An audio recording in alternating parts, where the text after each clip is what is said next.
Ryan Reynolds here for, I guess, my 100th Mint commercial.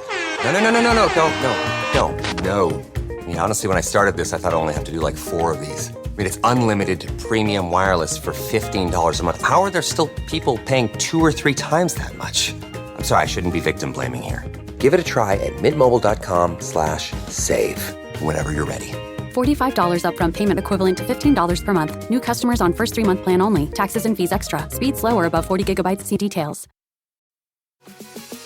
This episode is brought to you by Experian. Are you paying for subscriptions you don't use, but can't find the time or energy to cancel them? Experian could cancel unwanted subscriptions for you, saving you an average of $270 per year. And plenty of time. Download the Experian app. Results will vary. Not all subscriptions are eligible. Savings are not guaranteed. Paid membership with connected payment account required.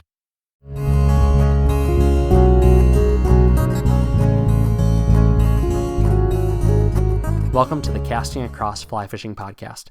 I'm Matthew of castingacross.com, where I explore the quarry and culture of fly fishing. Thank you for downloading. Thank you for listening. Today you're going to hear about an insecurity of mine when it comes to fly fishing. It's actually something I really don't struggle with anymore, but something that for a while was a fly fishing issue I kind of had to work through. And I know I'm not alone because I've read and heard other folks that have struggled with this fly fishing insecurity along with me. But before we get to that, I want to go all the way back to the beginning of my fly fishing life, and actually my trout fishing life. And it was on the Little Red River in Arkansas. And I think I talked about this briefly in the Why You Should Go Fly Fish the Ozarks podcast. But I caught my very first trout on the Little Red River, which is actually a pretty decent sized river down in Arkansas. And I caught a fish under a bobber on a piece of corn. And the whole strategy was pretty straightforward. I found a place where I was told there was lots of trout, and I cast my whole setup out there, fully expecting to catch a fish because I was told there was trout there. And I caught fish, and again, it's just what I expected to happen because that's what you do when you go fishing. You cast into the water, and eventually a fish comes and gets it.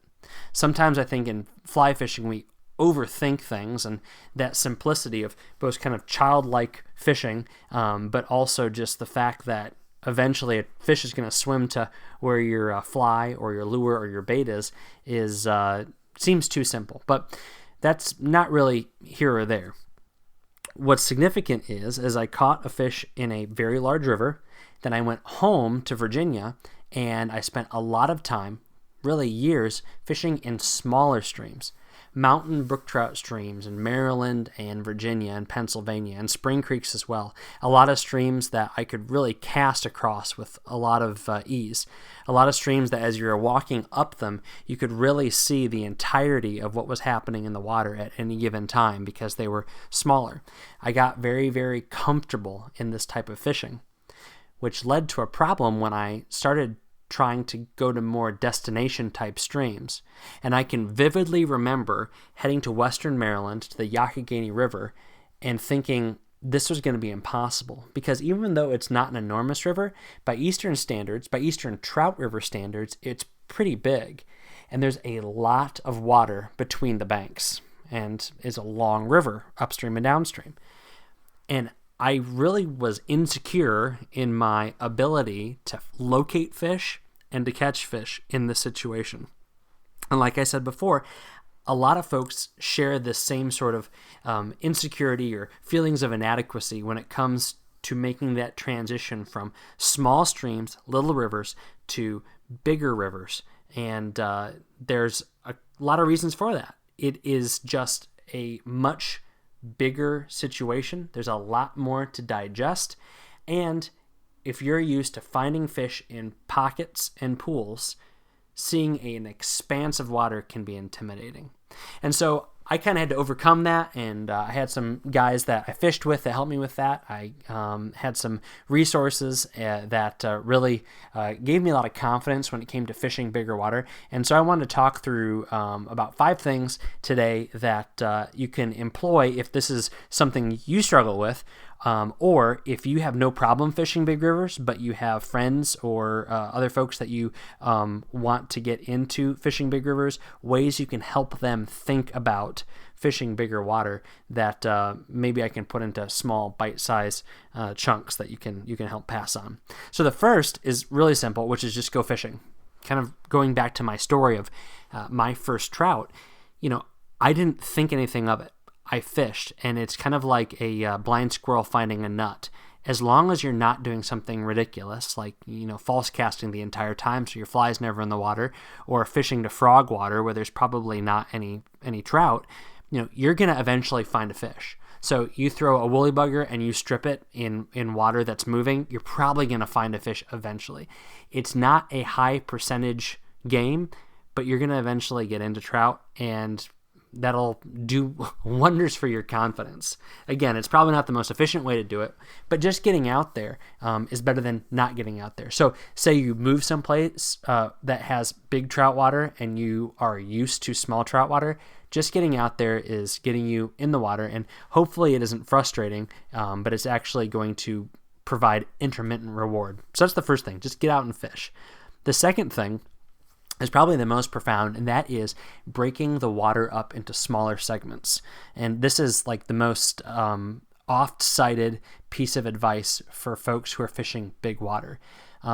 Think of that giant river as lots of little rivers. Sometimes this is really easy for you if there's islands, if there is broken water because of a lot of structure on one side versus another. You're able to do this really effortlessly. But this is a really, really simple concept that actually I kind of first became aware of from watching Saturday morning bass fishing, because one of the standard pieces of advice given by all those guys to folks watching these shows was, when you get to new water, don't worry about figuring out the whole lake. Just go find a dock. Go find some riprap, coming off the bank. It doesn't matter how many acres of water are behind you. If you're focused on a dock, a dock is a dock is a dock from one lake to another lake, and you're able to probably get into fish. The same thing can be said on a large river. You find a drop-off. You find some rocks. You find some riffles. Don't worry about all the other stuff that's around it. Just focus on that one spot. I'll give you a great example. Recently, I was out at a brand new stretch of water in western Massachusetts, and I was kind of intimidated. Again, never been to this river. It was a pretty decent sized river, and was just trying to figure out where I should go. Well, I saw a rock in the middle of the river, and it was actually a series of 3 rocks. And I saw that there was some slack water behind the first major rock, and that it kind of had a little tail out behind it. And so I just went and fished that, and I got into some fish. And I fished that one rock and the slack water and tail out behind it, and caught some fish, and then did the same thing to the next rock and the same thing to that third rock. Now, I got into lots of different fish, and I probably spent a couple hours doing that. And if you kind of diagrammed out, out of that entire river, bank to bank, which was, maybe 100 feet wide or more, and, tons of river miles upstream and downstream, almost all of my casts were in a 20-foot width and probably a 45-foot length. So if you just, again, diagram those casts, kind of like, when they show you all the passes thrown by a quarterback digitally in a game, showing you where all the passes go. If you looked at all of my casts, it would basically be the footprint of a small creek. Even though it was in the context of a much larger river, those 3 rocks essentially formed 3 major pools and 3 little tailouts within this larger river that I was confident in my ability to catch fish. After I located a fish in that first one, I kind of keyed in on what they were doing. They were taking nymphs under an indicator, and I just did that throughout those 3 pools and got into a number of fish. Now, there was other things I noticed in that spot. I noticed in the far bank there was overhanging trees, and there was kind of a drop-off that there might have been an undercut to that bank, or there might have just been faster water because it was more of a kind of a sheer cliff. But I was content fishing those 3 rocks and those 3 pools. And so you can do this in all manner of ways. Again, you can find a riffle. You can find a ledge. You can find a small waterfall or the remnants of an old dam and just key in on that and not think about everything else that's around you. Just look at that one thing. And over the course or the width of a river and the course of a river, you'll find lots and lots of different items that you can kind of key in on. Now, the third thing, so first, go fishing. Secondly, break up the water into smaller segments. Thirdly, figure out the bottom. Now, there's a couple different ways to do this. One is just get out there, and actually get out there and if you wade, kind of think about what your feet are standing on. You don't want to sacrifice wading safely for kind of doing a mapping of the river bottom, but just be cognizant of what you're walking on. Are you walking on gravel? Are you walking on larger rocks? When you hit a ledge and you say, oop, I can't wade any further, don't see that as okay, well, I can't wade any further. Think of, you know what, maybe there's a great seam right here that I can't see because the water is deeper, but there could be a current that would be carrying food to fish. So I might have just spooked those fish, but if I back up and move upstream or downstream, I might have this same sort of situation. Another way that you can see this is low water. Whether it be low water in the summertime or it be a low flow situation if it's a tailwater, just paying attention to where the gravel bars are, where the deep holes are, that when that water is drawn down for whatever reason, doesn't mean go out there and take advantage of the fish that are seeking thermal refuge. That's not what I'm saying. What I am saying is that you can be observant of the contours of the river when it's in low flows, so that when the normal flows resume, you have a better idea of what's out there. So you can get that from walking and kind of using your feet to map it and making mental notes of that. You can also get that from low flows, so when the water is up, instead of it just being a wide, glassy, maybe choppy in some places river, you know that underneath that there's actually, pools and riffles and areas where there's seams that might not be super evident from the surface, but there's actually great variation of the flows underneath the current of the surface because of these changes from small rocks to large rocks, larger drop-offs, and even boulders that might be completely obscured when the flows are higher. So paying attention to those contours and lower flows and when you're wading can really help you find water as you're doing that job of breaking up that stream into smaller segments. The fourth piece of advice is a whole lot like go out and fish, and that is fish with your confidence flies and your confidence techniques. A lot of folks I've encountered, including myself, you get out to a new water and you try to reinvent yourself. You think, I have to cast 50, 60 feet if I can cast 50 and 60 feet. Maybe I'm used to casting 20 feet in a smaller river, but now I have all this space, so I probably should do it. That's silly. There's opportunities where that's important to be able to do that, and there's circumstances that demand that you do that.